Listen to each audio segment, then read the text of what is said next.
Hello students, welcome back to score booster. आज हम start करने जा रहे हैं force and Newton's law of motion का सेकेंड पार्ट। ठीक है, लास्ट पार्ट में हमने क्या देखा था?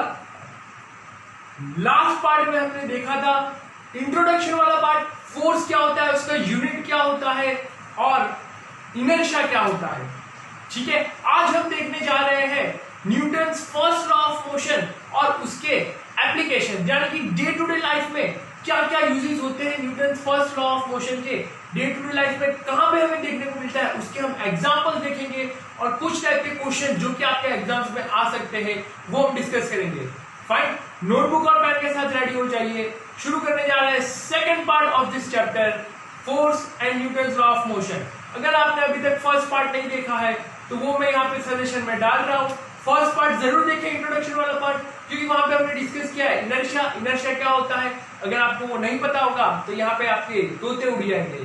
ठीक है, चलिए शुरू करते हैं। नोटबुक और पेन के साथ रेडी हो जाइए। पार्ट है हमारा Newton's first law of motion. Newton's first law of motion. Fine, चलिए अब हमने देखा था लास्ट टाइम इनर्शिया, है ना। इनर्शिया किसके ऊपर डिपेंड करता है स्टूडेंट? इनर्शिया डिपेंड करता है किसके ऊपर? तो आंसर है डायरेक्टली प्रोपोर्शनल होता है किसके साथ? मास के साथ, है ना। डायरेक्टली प्रोपोर्शनल होता है किसके साथ? मास के साथ। ये चीज हमें पता है। तो Newton's first law of motion जो है वो इनर्शिया के ऊपर ही बेस्ड है। क्या बोलता है हमारा न्यूटन का फर्स्ट लॉ? ठीक है, एनी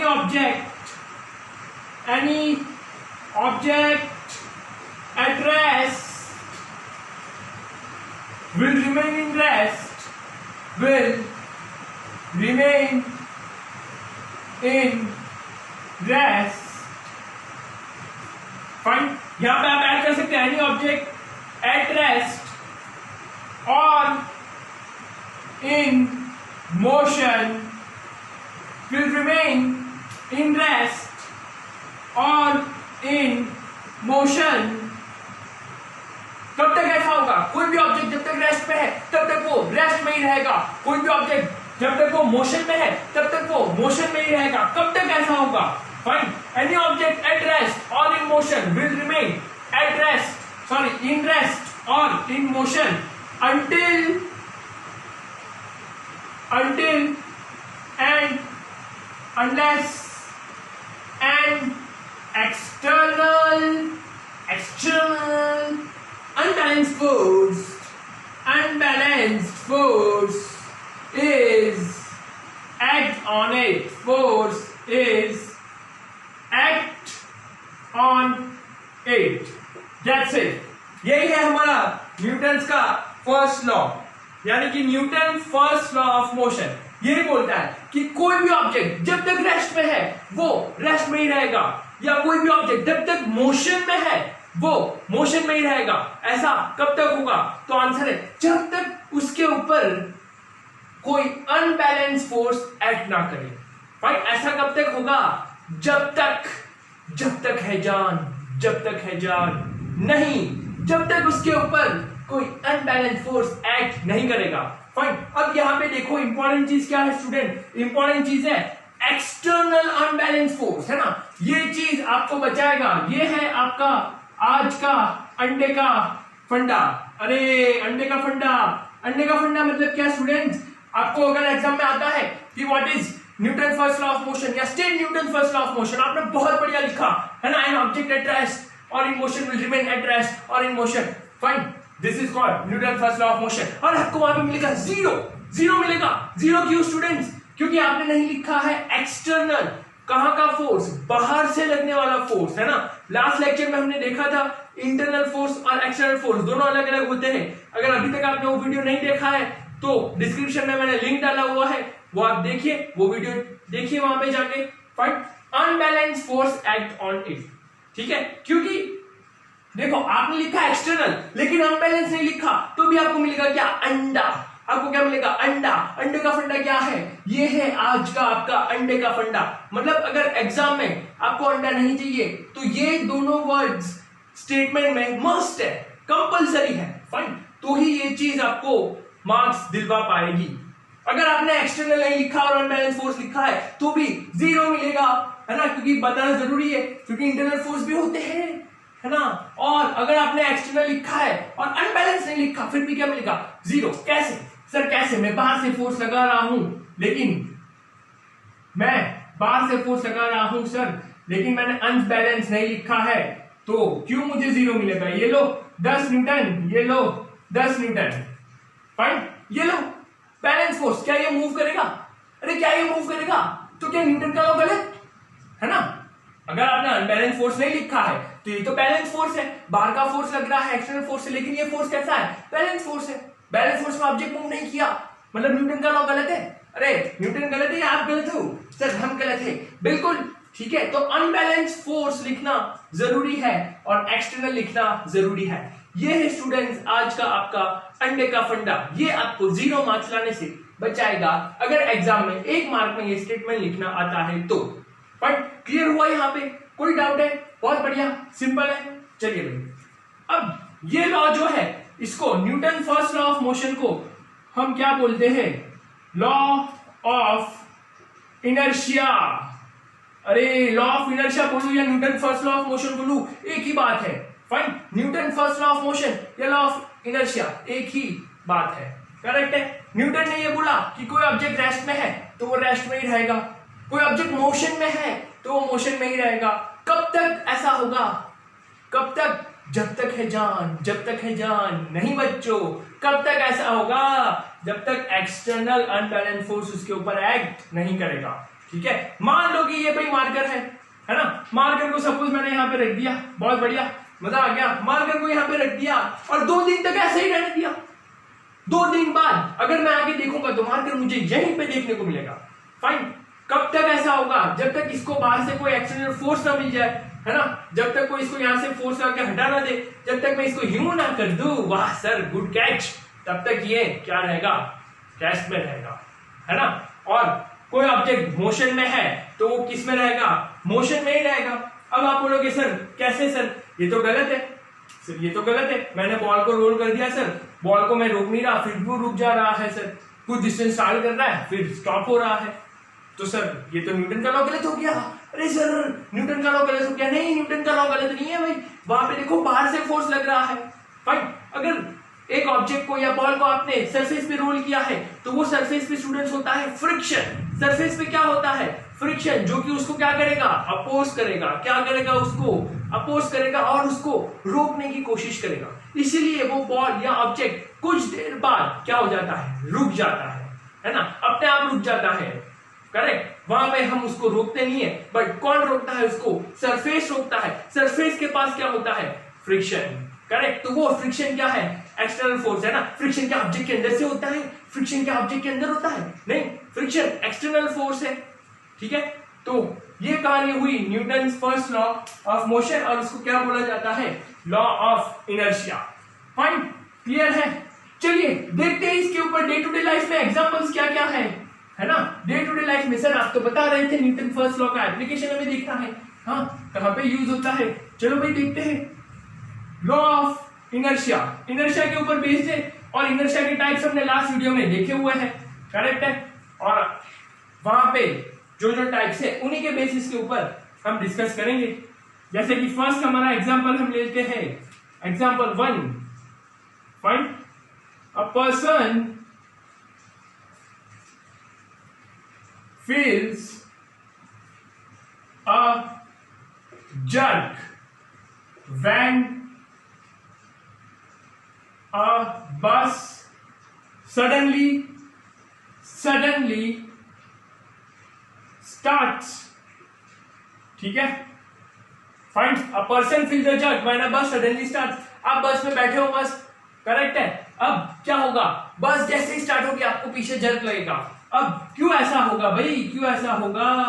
मान लो ये क्या है भाई? बस में बैठने की जगह है, चेयर है और इसके ऊपर जो है आप मस्त मजे से बैठे हो, करेक्ट। ओहो सर क्या हो गया?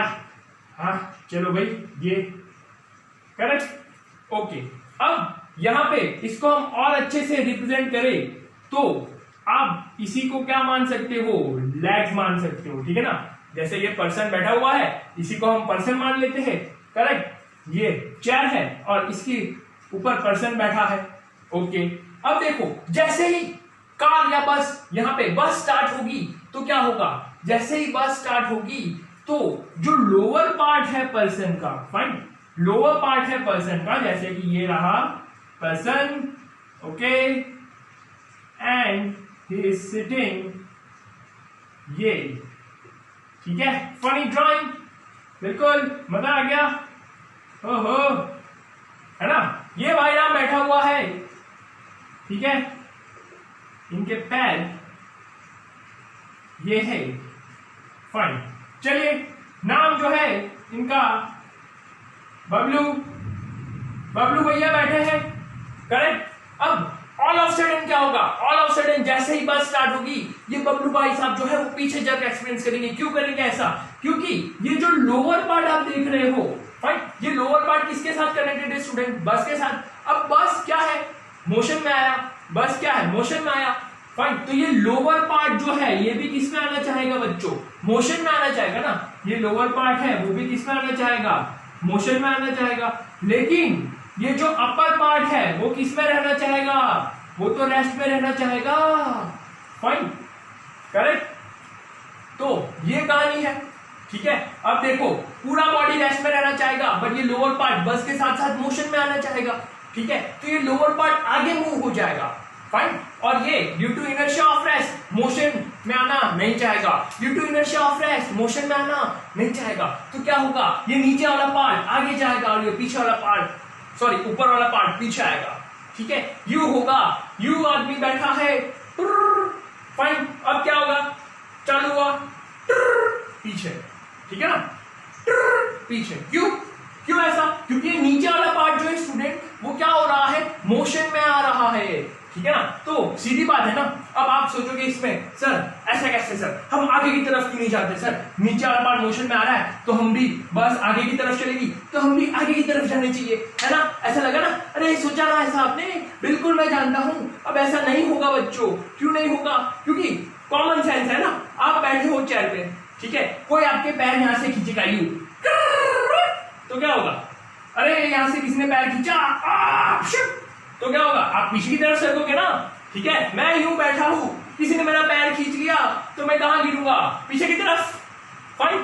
तो यही चीज होती है यहाँ पे, ये आगे की तरफ जाता है और हमारा अपर पार्ट जो है वो पीछे की तरफ मूव होता है, इसलिए हमें पीछे की तरफ एक्सपीरियंस होता है जड़, फाइन। समझ आई कहानी, अरे समझ आई कहानी, ओके। तो यही केस में ये बबलू भाई साहब जो है, अब बस चालू हो गई है और हमारे बबलू भैया बड़े सयाने बैठे हुए हैं, ठीक है। अब ये बबलू भैया जो है उसकी कहानी रिवर्स हो जाएगी, कार, बस, सॉरी बस है ये हमारे एग्जांपल में, बस जो है वो क्या कर रहा है, मोशन कर रहा है। मतलब बबलू भैया का नीचे वाला पार्ट क्या कर रहा है, मोशन कर रहा है, बहुत बढ़िया। अब बस ड्राइवर ने अचानक देखा बीच में गाय आ गई, ठीक है, बीच में गाय भैंस जो भी आया और वहां पे लगाई ब्रेक।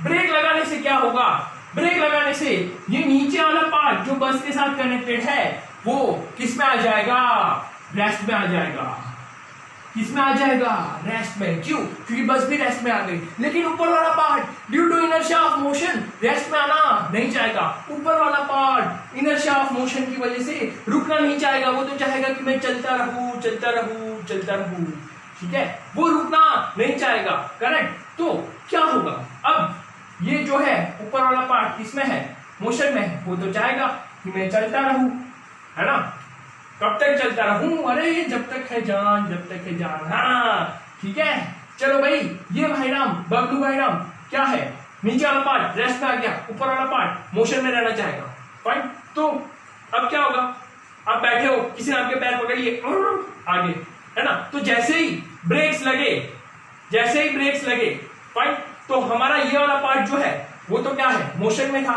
तो वो तो आगे जाना ही चाहेगा, है ना, ये वाला पार्ट आगे जाना चाहेगा, ठीक है। और नीचे वाला पार्ट जो है वो रेस्ट में आ जाएगा, फाइन। तो इसलिए उसको बैलेंस करने के लिए हमारा जो मूवमेंट होता है वो आगे की तरफ हो जाता है, ठीक है ना, नीचे वाला पार्ट रुक जाएगा और आप क्या करोगे, लीन फॉरवर्ड करोगे। फाइन, समझ आया? That is due to inertia of motion. बहुत बढ़िया, ठीक है। ऐसे ही बहुत से एग्जांपल्स हम देखते हैं, ऐसे ही और एग्जांपल्स हम देखते हैं। बबलू भैया टाटा, आपकी कहानी हो गई खत्म, नई कहानी करते हैं शुरू। कैरम, अरे कैरम खेलते हो या नहीं? हाँ सर कैरम खेलते हैं ना, कैरम खेलते हो। फाइन, कैरम में क्या देखा होगा आपने? कुछ नहीं देखा सर, कैरम में हमने कुछ नहीं देखा। चलो भाई, ठीक है, जस्ट अ डेमोन्स्ट्रेशन। ये गोटी तो सर बिल्कुल नहीं लग रही। हाँ, ये है सपोज हमारा कैरम बोर्ड, और यहाँ पे एक गोला थोड़ा क्रॉस हो गया, दूसरा गोला यहाँ पे डिशुम, तीसरा यहाँ पे डिशुम, चौथा यहाँ पे डिशुम। फाइन सर, बिल्कुल कैरम बोर्ड नहीं लग रहा। जस्ट फील, समझो कि ये कैरम बोर्ड है बच्चों। Fine, okay. अब यहां से हमने चलाया स्ट्राइकर, ठीक है सर, बहुत बड़ा है स्ट्राइकर। ये लो, ये रहा हमारा स्ट्राइकर। अब जैसे ही ये स्ट्राइकर यहां पे हिट करेगा, क्या होगा, ये गोटी यहां से निकल जाएगी, डिशुम डिशुम। फाइन, ये जो लास्ट में गोटी है वो आगे निकल जाएगी, है ना। That is due to what? अब जैसे ही हमने स्ट्राइकर को मारा, स्ट्राइकर जो है मोशन में आ गया, वो ये गोटी को क्या करेगा, मोशन में लाना चाहेगा, but due to inertia of rest ये मोशन में आना नहीं चाहिए। तो बोलेगी नहीं भाई, मैं मेरे साथी के साथ चिपक के रहूंगी, ये मजा आ रहा है, ठीक है। बट ये क्या है, इसको मोशन में लाना चाहेगा, तो ये जैसे इसको हिट करेगा, ये यहां से आगे चली जाएगी, आगे निकल जाएगी, और ये वाला जो पार्ट है ऊपर गोटी आप देख रहे हो, वो क्या हो जाएगा, मे बी गिर सकता है और मे बी स्टेबल रह सकता है ना, दोनों प्रोबेबिलिटी है। फाइन, जोर से मारा होगा तो ये क्या हो जाएगा, गिर जाएगा। करेक्ट, किसका एग्जांपल हुआ रे, किसका, inertia of rest, inertia of rest, ठीक है।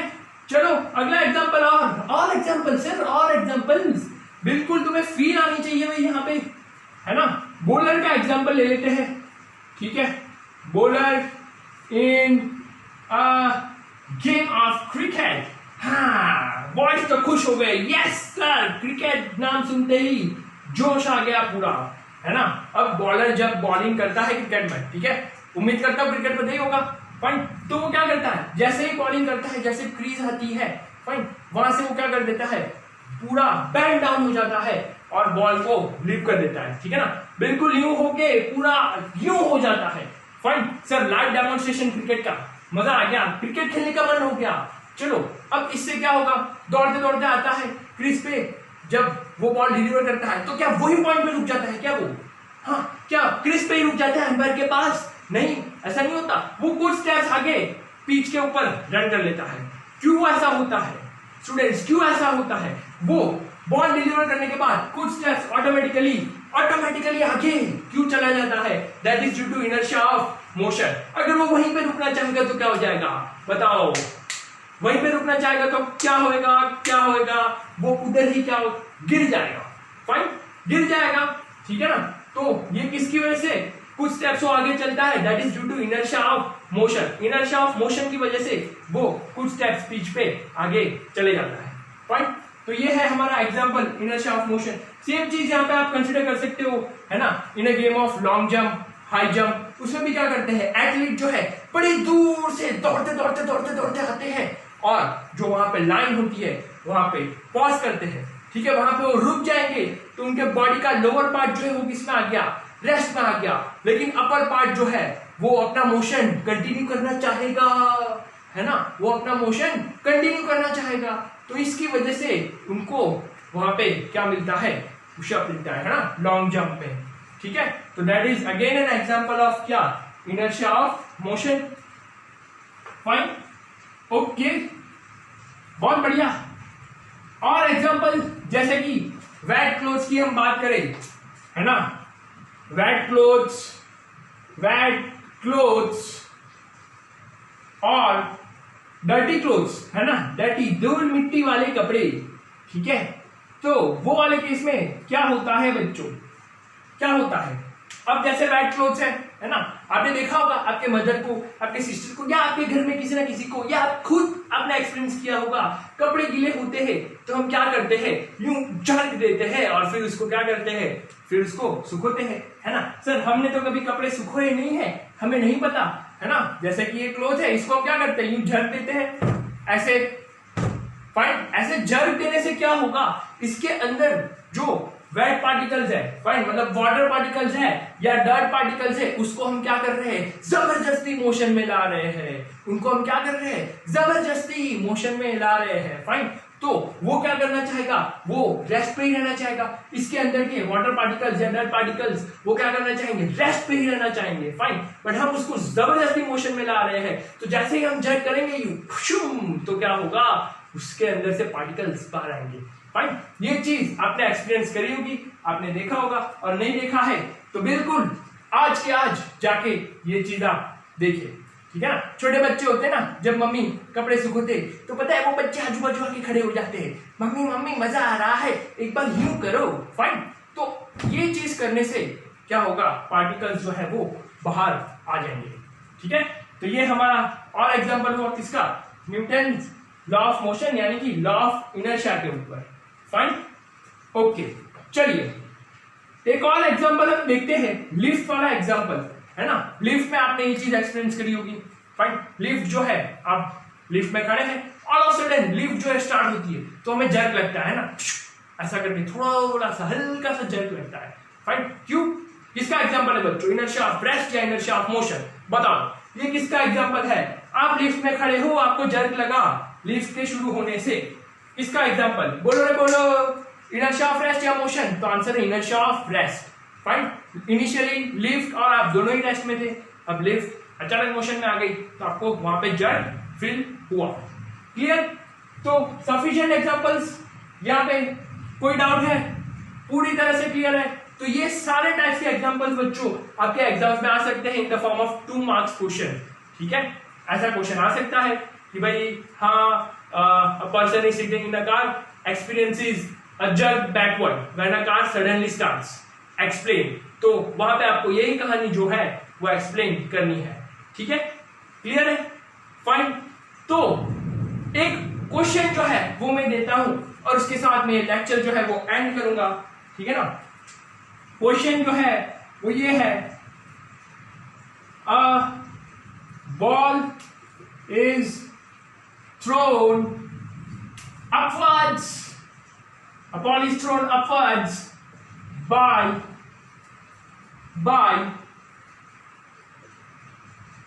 चंपक चाचा, ठीक है, by Champak in a moving train. Then the ball falls. Option है, A in front of Champak चाचा, याद आ गया भाई आपको, हाँ, चलो भाई, हाँ, इन फ्रंट ऑफ चंपक, फिर बिहाइंड द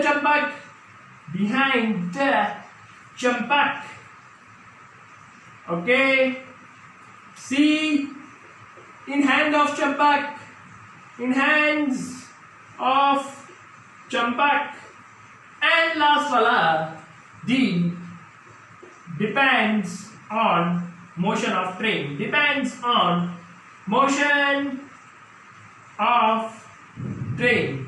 Students, बड़ा ही अच्छा क्वेश्चन है, conceptual question, purely conceptual question. Fine, ये क्वेश्चन है ना, चंपक चाचा बैठे हुए ट्रेन में बॉल को उछालते हैं। फाइन, मूविंग ट्रेन जो है वो मूविंग कंडीशन में है, तो इनमें से कौन सा ऑप्शन सही होगा, ठीक है। ये ऑप्शन जो है उसमें से आपको सिलेक्ट करना है और आपका आंसर जो है वो कमेंट सेक्शन में बताना है विथ रीजन। फाइन, और अगर आपको रीजन नहीं पता तो विदाउट रीजन भी आप कमेंट सेक्शन में आपका आंसर जो है वो बताइए, ठीक है। इसी के साथ आज का लेक्चर जो है वो हम एंड करते हैं।